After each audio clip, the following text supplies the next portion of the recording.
కొరింథీయులకు రాసిన మొదటి లేఖ అధ్యాయము 3 పరిశుద్ధ వచనములు 18 నుండి 23 వరకు. ఎవడును తనను తాను మోసగించుకొనరాదు. మీలో ఎవడైనను లౌకికమైన విలువలను పట్టి తనను వివేకిగా ఎంచుకొనెనేని నిజముగా వివేకవంతుడగుటకు కాను అతడు అవివేకి కావలెను. ఏలైనా ఈ లోకముచే వివేకముగా పరిగణింపబడునది దేవుని దృష్టిలో అవివేకము.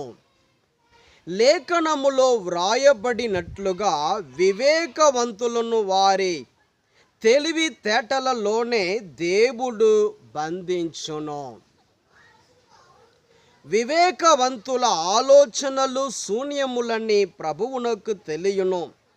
కనుక మానవుల చేతలను గూర్చి ఎవడును గొప్పలు చెప్పరాదు. నిజమునకు అంతయును మీదే. పౌలు, అపోలో, పేతురు ఈ ప్రపంచము, జీవన్ మరణములు, వర్తమానము, భవిష్యత్తు ఇవి అన్నియును మీవే. మీరు క్రీస్తుకు చెందినవారు, క్రీస్తు దేవునకు చెందినవాడు. ఇది ప్రభువు వాక్కు. సర్వేశ్వరునికి వందనములు. లూకాసు వార్త అధ్యాయము 5 పరిశుద్ధ వచనములు 1 నుండి 11 వరకు. యేసు ఒక పర్యాయము గెన్నసరేతు సరస్సు తీరమున నిలిచి ఉండగా జనసమూహము దేవుని వాక్కును ఆలకించుటకు ఆయన యొద్దకు నెట్టుకొనుచు వచ్చిరి. ఆయన అచ్చట 2 పడవలను చూచెను. జాలరులు వాని నుండి దిగి తమ వలలను శుభ్రపరచుకొనుచుండిరి. అందులో ఒకటి సీమోను పడవ. యేసు ఆ పడవ నెక్కి దానిని ఒడ్డున నుండి లోనికి త్రోయుమని అందు కూర్చుండి ప్రజలకు ఉపదేశింప ఆరంభించెను.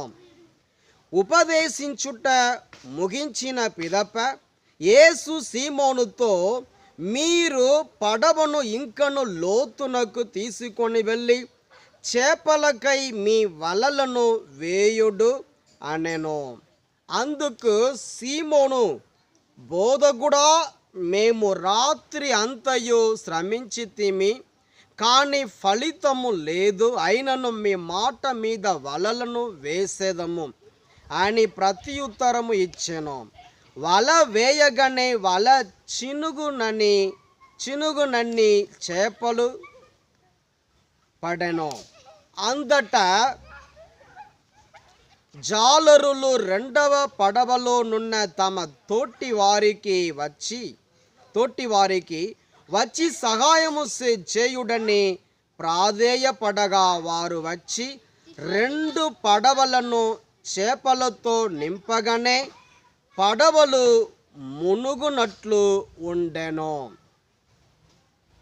సీమోను పేతురు ఇది చూచి యేసు పాదములపై పడి, ప్రభు, నేను పాపాత్ముడును, నన్ను విడిచిపొండు అని పలికెను. ఇన్ని చేపలు పడుట చూచి సీమోను అతని తోటివారు ఆశ్చర్యపడిరి.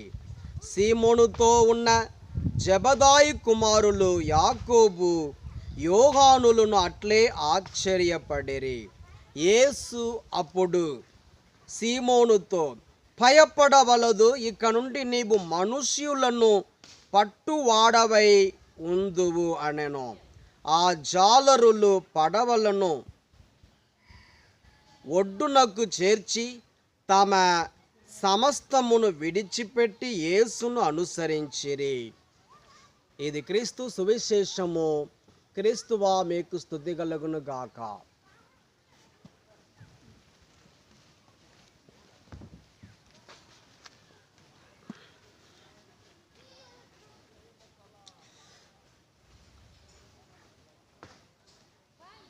We are reading from the first letter to Corinthians, chapter 3, verses 18 to 23.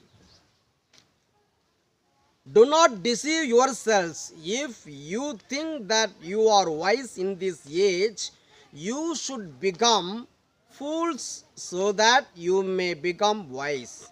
For the wisdom of this world is foolishness with God, for it is written, He catches the wise in their craftiness. And again, the Lord knows the thoughts of the wise, that they are futile.